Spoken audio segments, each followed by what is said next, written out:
Jangan lupa subscribe YouTube channel Metro TV News dan jangan lupa nyalakan notifikasinya.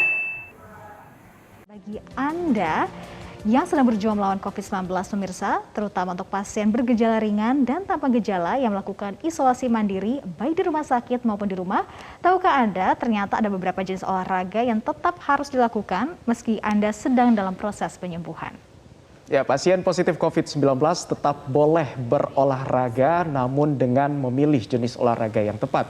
Menurut penjelasan Dr. Fitri Azizah Nur, dokter di instalasi rehabilitasi medik Rumah Sakit Islam Jemur Sari, Surabaya, olahraga bagi pasien COVID-19 difokuskan untuk latihan sistem pernafasan. Olahraga pernafasan diyakini dapat meningkatkan ketahanan jantung dan paru-paru atau kardiorespirasi di mana pasien COVID-19 tersebut. Tak hanya itu pemirsa, peregangan juga harus dilakukan agar sirkulasi darah dapat berjalan dengan baik. Yang perlu diperhatikan adalah tidak semua pasien positif COVID-19 ini dianjurkan untuk berolahraga. Kategori pasien yang dilarang berolahraga adalah pasien dengan kondisi klinis tidak stabil. Di antaranya tekanan darah, detak jantung, laju pernafasan, dan suhu tubuh tidak dalam batas normal.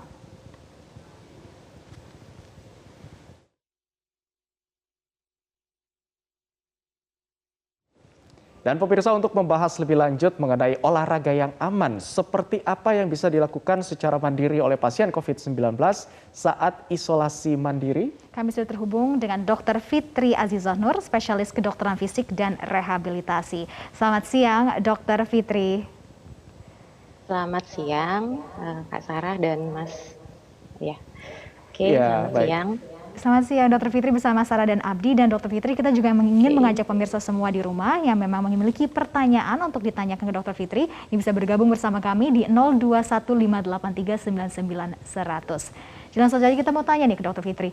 Dr. Fitri, untuk olahraga atau mungkin peregangan seperti apa yang sebenarnya paling aman untuk dilakukan saudara-saudara kita yang sedang isolasi mandiri terutama? Oke, jadi pasien-pasien COVID ya yang sudah menjadi terkonfirmasi, kemudian dia ternyata tanpa gejala ataupun gejalanya ringan, itu sebelum melakukan olahraga atau exercise tetap harus memperhatikan hal-hal berikut ini. Jadi tetap harus memperhatikan detak nadinya harus diperhatikan, jangan sampai lebih dari 100 kali per menit. Lalu laju pernafasan harus stabil sekitar 15 hingga 30 kali per menit. Lalu juga dicek saturasinya, jangan sampai kurang dari 95%.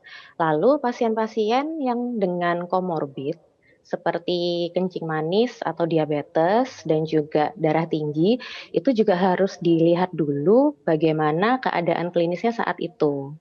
Nah, sebelum memulai, apabila semuanya sudah stabil, yang bisa dilakukan dan sebaiknya setiap hari dilakukan itu adalah latihan peregangan. Latihan peregangan ini kita udah sering dapat waktu ya peregangan-peregangan yang waktu pemanasan sebelum senam, ya seperti stretching mengangkat tangannya yang ke atas, kemudian stretching anggota gerak bawah itu kalau pengen lebih tahu macam gerakannya itu bisa dicari sendiri. Nah, lalu harus ada untuk pasien-pasien yang sudah terkonfirmasi COVID ini harus rutin melakukan senam-senam pernafasan atau yang namanya breathing exercise. Nah, breathing exercise yang dilakukan ini pun juga ada beberapa macamnya karena mempunyai tujuan yang tertentu. Gitu. Baik, Dokter Fitri, tadi selain tekniknya sudah disebutkan, ini mungkin secara lebih detail, ada nggak sih olahraga yang membedakan antara pasien OTG dengan pasien yang dengan gejala begitu yang sudah dirawat di rumah sakit?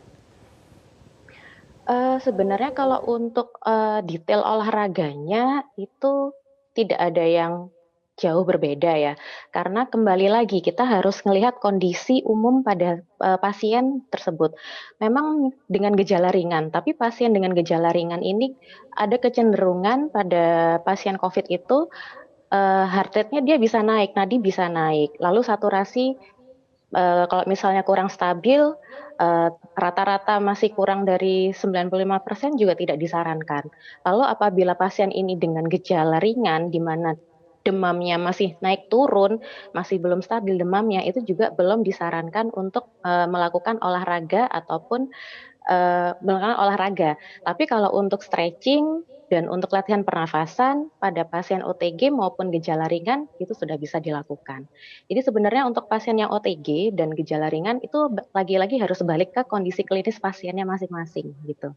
Dan apakah pasiennya kira-kira bisa melakukan exercise-nya? Ada yang meskipun gejalanya ringan tapi bawaannya kayak lemes terus atau misalnya demamnya juga masih naik turun, itu juga tidak kita paksakan untuk melakukan exercise gitu. Baik, artinya harus dilihat juga kondisi dari masing-masing pasien ini ya. Dokter, kalau berbicara Ya, mengenai betul. intensitas, ini ada baiknya berapa kali dalam sehari? Baik melakukan exercise teknik pernapasan ataupun olahraga atau stretching, baiknya berapa kali, dokter?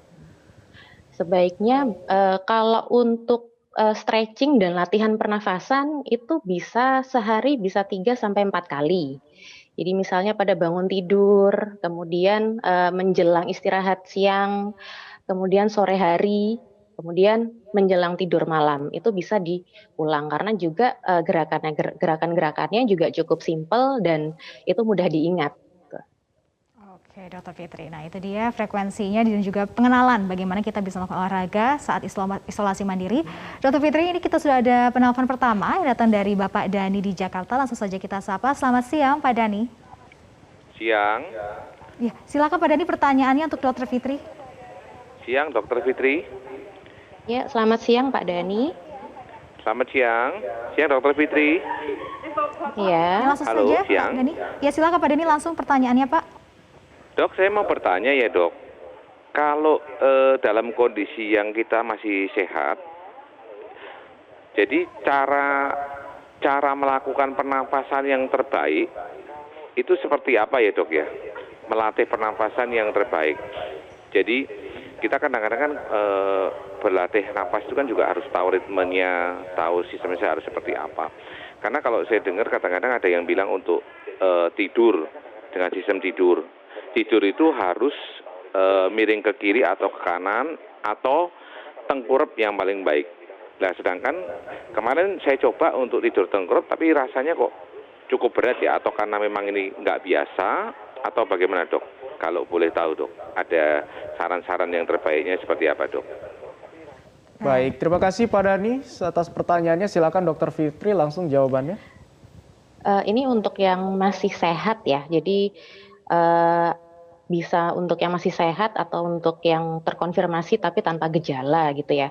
Untuk melakukannya itu kita yang mudah dilakukan itu melakukan nafas diafragma. Jadi letakkan salah satu tangan kita ini diregangkan di depan dada, kemudian yang satunya di perut ya. Kemudian kita rasakan nafas, ambil nafas sebanyak-banyaknya lewat hidung. Lewat hidung kita isi paru-paru kita sampai terasa penuh dengan mengembangkan dada dan perut kita. Lalu kita hembuskan pelan melalui mulut. Itu boleh diulang hingga sekitar 10 hingga 15 kali. Nah, lalu kalau untuk posisi yang baik itu sebenarnya posisinya boleh yang senyamannya. Tapi kalau tadi yang dijelaskan oleh Pak Dani ada posisi tengkurap, kemudian miring kanan dan miring kiri, ini memang posisi-posisi yang disarankan pada pasien yang sedang mengalami penurunan saturasi oksigen. Jadi kalau seumpama mau dilakukanlah yang nyaman. Jadi tidak harus tengkurap, boleh miring kanan ataupun miring kiri, di mana setiap posisi itu dilakukan selama 30 menit.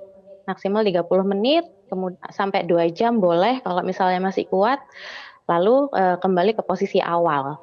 Nah, untuk yang meningkatkan saturasi oksigen itu ya selain yang tadi tengkurap, miring kanan, miring kiri, juga posisi setengah duduk. Jadi duduk bersandar sekitar ya 60 hingga 75 derajat, boleh bersandar lalu mengatur nafas. Itu sudah memaksimalkan intake oksigen untuk ke dalam tubuh kita. Gitu. Baik, Dokter Fitri, ini saya juga ingin mengetahui jika memang ada seorang pasien COVID-19 yang sudah mulai berolahraga, walaupun olahraga peregangan secara ringan, tetapi kita tidak mengetahui kondisi fisik seseorang. Jika memang tiba-tiba terjadi, let's say fisiknya drop di tengah dirinya melakukan peregangan atau olahraga ringan, apa yang bisa dilakukan, terutama untuk keluarga atau orang-orang sekitarnya? Oke.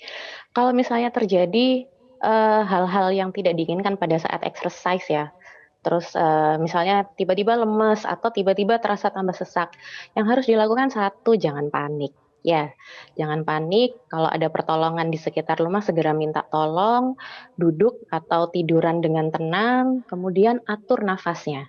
Jadi kontrol nafasnya. Kontrol nafas itu dengan cara mengambil nafas lewat hidung, lalu menghembuskannya lewat mulut, tapi tidak terlalu ini ya, tidak ada restriksi ya. Jadi nafas aja seperti biasa, tapi dengan tetap tenang. Itu dulu.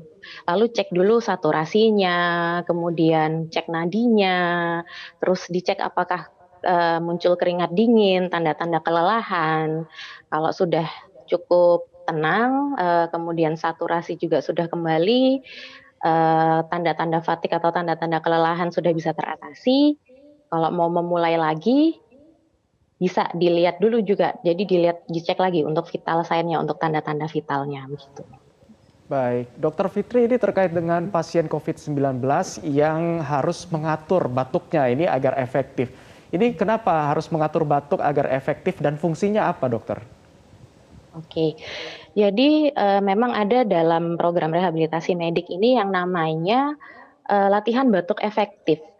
Biasanya gini, pada pasien dengan COVID-19 itu ada yang muncul dahak, lalu dahak ini sangat sulit dikeluarkan. Nah, dahaknya ini kan bisa tersebar ke seluruh lapang paru ya.